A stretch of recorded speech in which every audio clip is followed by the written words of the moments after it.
Okay, so today I want to talk about how to utilize resources like 99 Spokes and Vital MTB while you're shopping for bikes, as well as some of the theories and philosophies behind not only looking at the numbers of the bikes geometry-wise, but potentially some of the part choices or things you would look for that, you know, if it had a feature that you didn't like if it has a headset cable routing or press fit bottom bracket or whatever.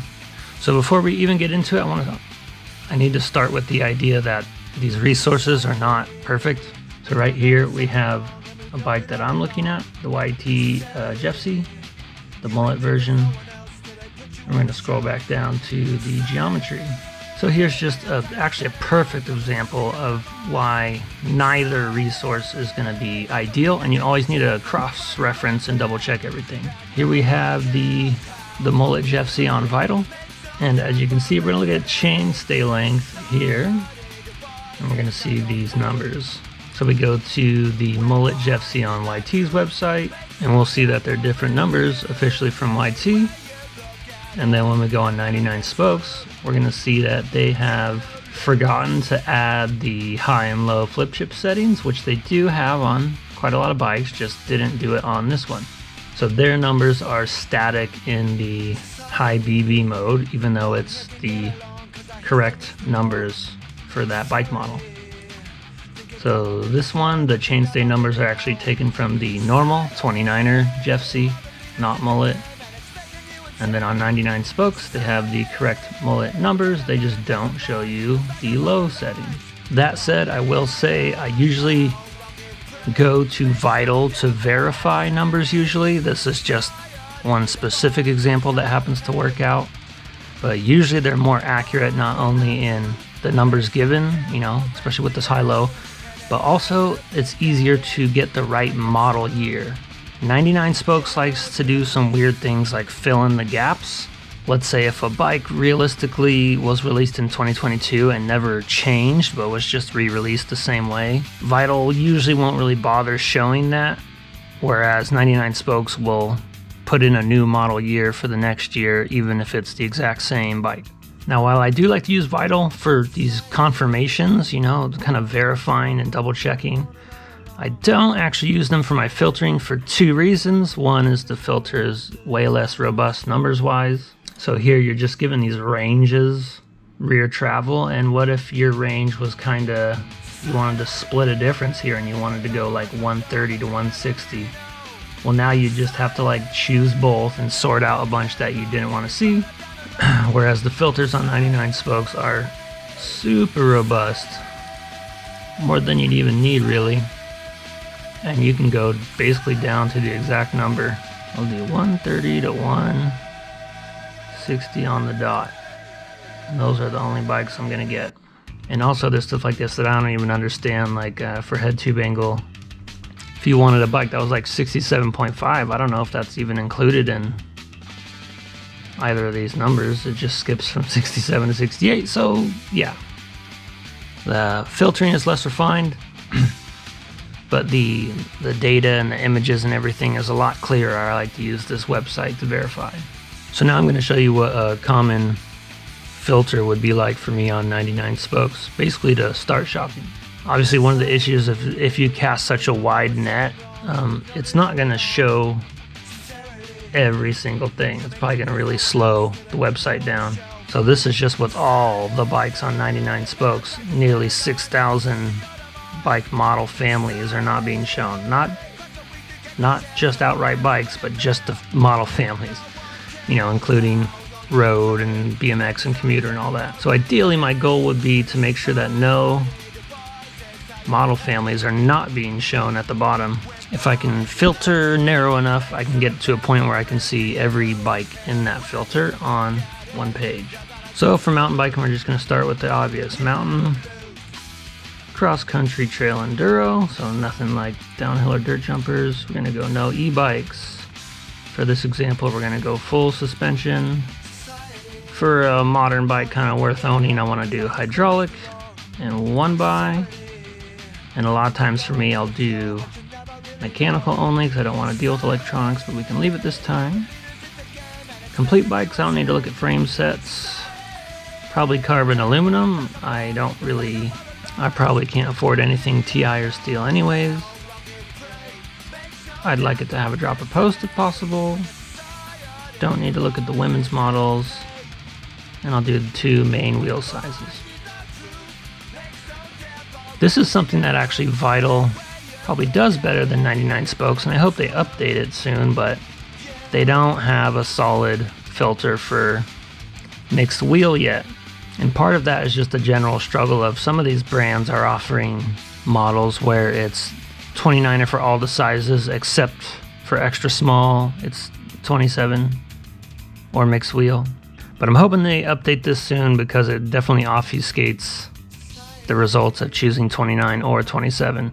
I don't know how they kind of choose, but basically it just ends up in both. So, if you're not interested in mullet, you're kind of looking at mullets all day without even wanting to.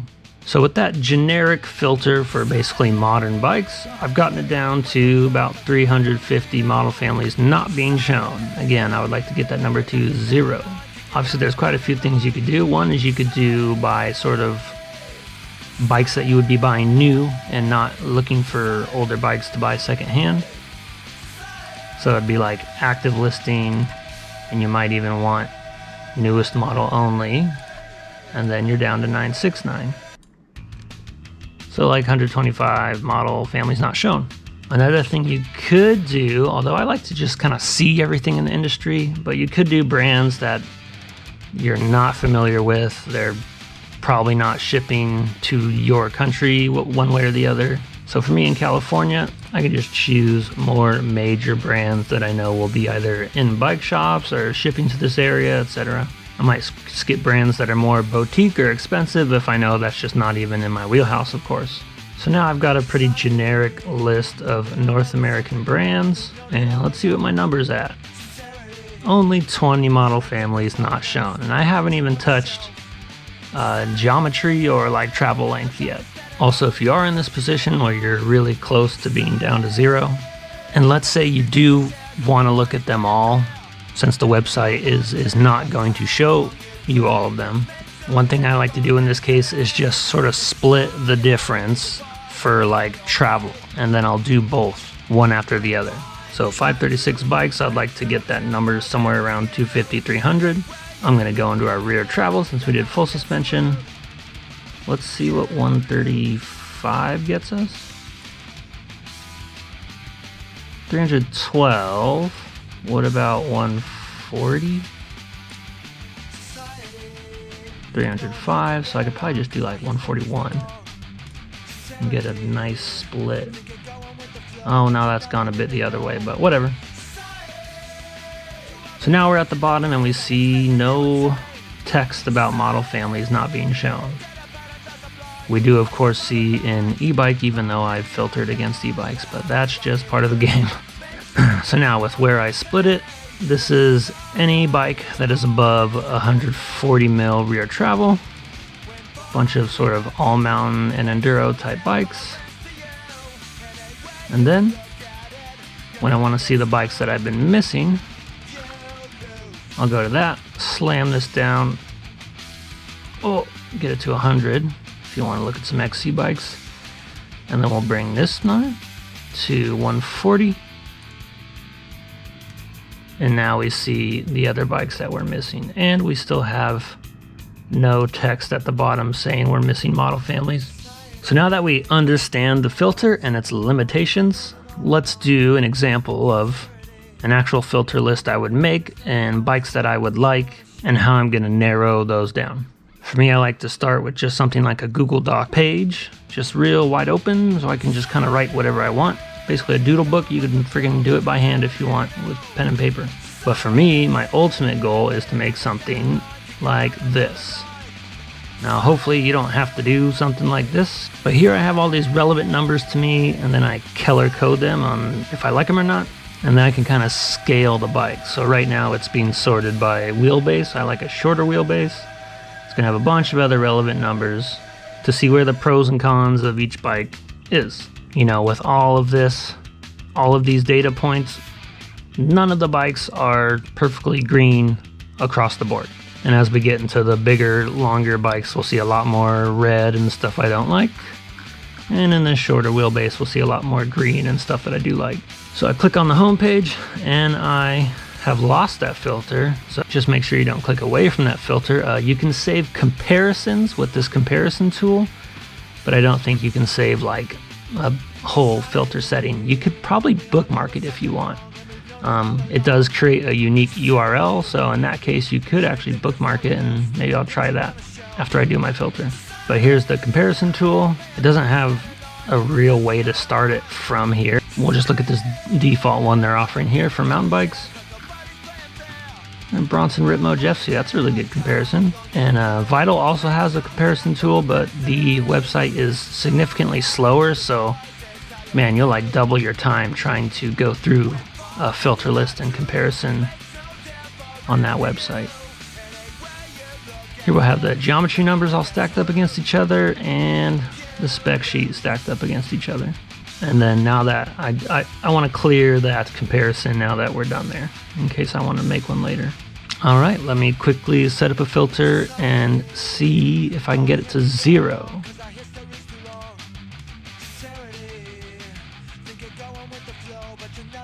So I'm getting closer, but I don't want to avoid years or brands necessarily. I kind of want to see everything that's out in the industry just to compare more or less. And of course, if I want to buy an old secondhand or used bike.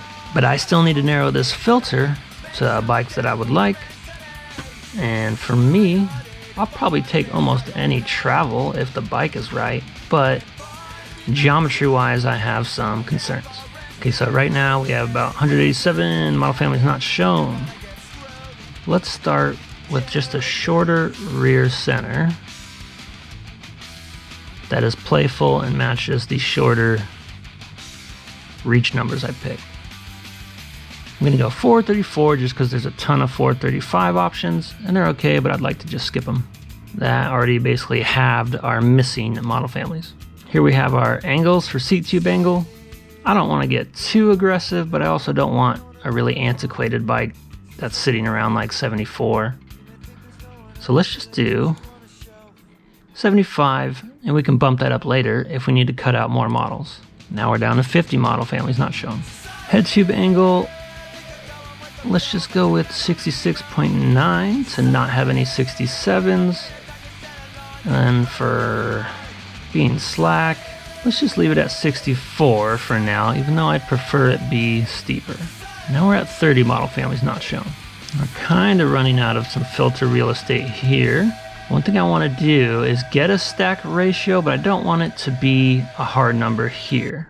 I want to basically make it myself to make sure that I'm actually in my reach range and not just looking at extra smalls or extra larges or whatever. So for me, I want something between like 445 and 470. Ideally something in the middle.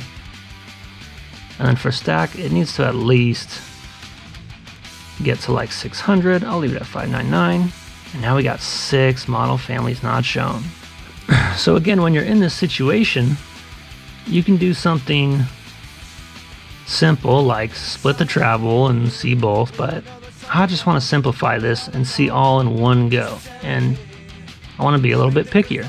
Like I was saying earlier, let's just bump it to 75.1. Given how many bikes stop at 75 angle, I think that'll get us where we need to be. And boom, no more model families not shown. I'm going to start from the bottom with a lot of the older or more obscure bikes that I'm less likely to even put up. So we're going to skip some of these Euro brands that I'm not likely to find, even if I did want them. So now we're going to get up into one of the first models that I would be likely to pick. And for me, I'm just going to start opening a bunch of tabs on all the bikes that make sense for me in order to find.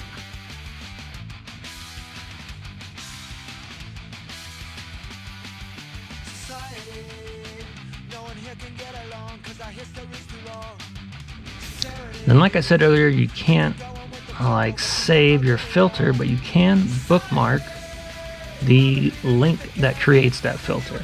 So you can save that bookmark and come back to it if you want. For me, I'm gonna open up all these tabs and look at the bikes and do some initial sorting so that I can write them down a bit cleaner.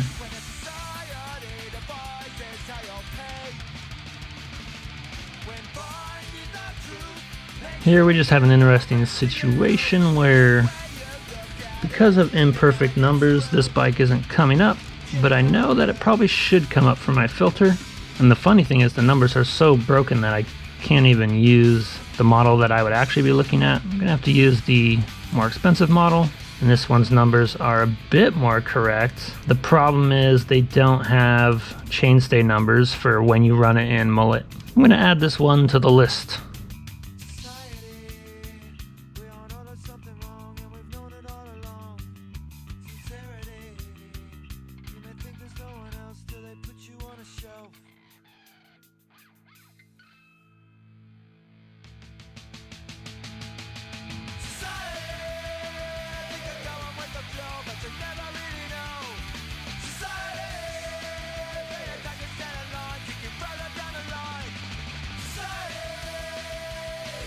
So now I kind of have them sorted by year and kind of travel length, so that'll give me a starting point to actually have the list sorted even as I'm jotting it down, not actually putting it in a whole spreadsheet.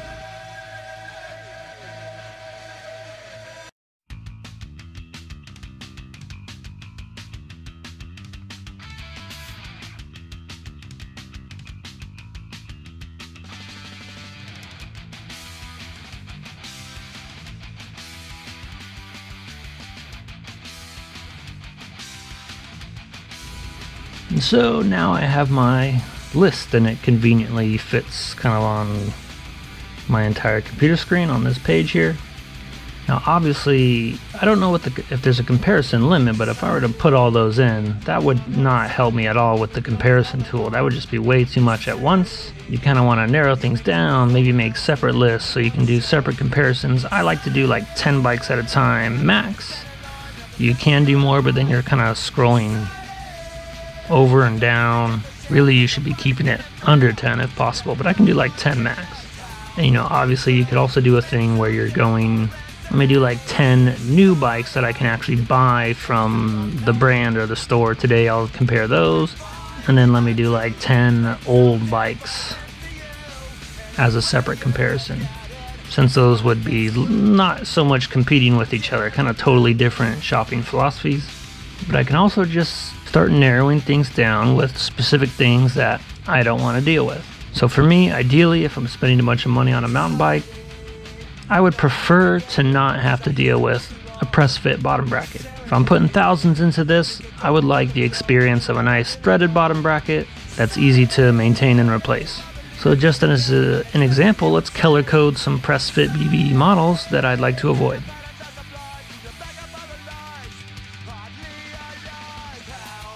And again, I'm not trying to convince you one way or the other. I'm just saying these are little things we can do to narrow down the list, and then this way you can make a separate list, maybe a list of all your bikes that do have threaded bottom bracket, and you can do a separate list of bikes that do have the press fit, and you kind of keep those all in a different group and decide if you even want to buy one with a press fit BB.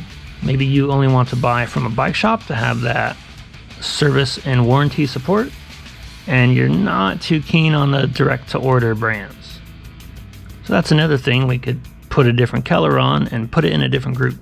Another concern you might have is a brand that does not exist anymore, so there's probably not going to be any warranty support, and even if there was, whatever support system was laid in place might not have the frame part you need anymore. So sadly, a great bike like the Gorilla Gravity Shred Dog, maybe you take that one off your lists if you have those concerns. And now, in terms of these bikes that we're pretty optimistic about, we do still have over 10, and an easy way to split the difference would be just to go which ones are mullets and which ones are dual 27, and we'll pick a color for each one.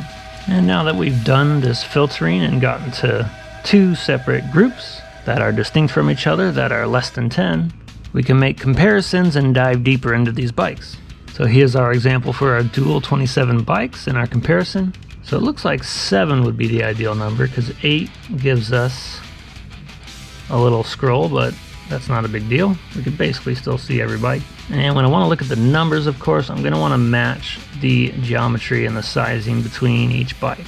Again, like I said earlier, for me, ideally I want to be between 445 and 470. And if I make that range narrow enough, usually there won't be overlap. The sizes are either going to be one or the other. In this case, there's a brand with pretty small gaps between, and so both technically work. And realistically, I could see that given these numbers, both sizes would probably be fine, but for me, I would probably stick with medium, just so I could downsize for my style of writing. But a normal writer my height would probably stick to the size chart and go with large. And I'll show you a reason why I wouldn't do that as well. When you look at the stack number, low-ish number of 610, that ratio is going to give you a 1.3. So that bike is pretty far out long at 470. But the stack is only 610. If we go to medium, as reported by Marin, these numbers are correct, that stack is going to go to 605, and the reach is going to go all the way down to 450, and we're going to get a ratio of 1.35. So the stack effectively didn't change, but the reach changed by a whole 20 millimeters, so you're probably going to have that same height, but you're going to be stretching out less to get to that 470. The only reason you'd want to go for that large in that case is if you actually wanted to run a really tall riser bar without reducing the reach too much.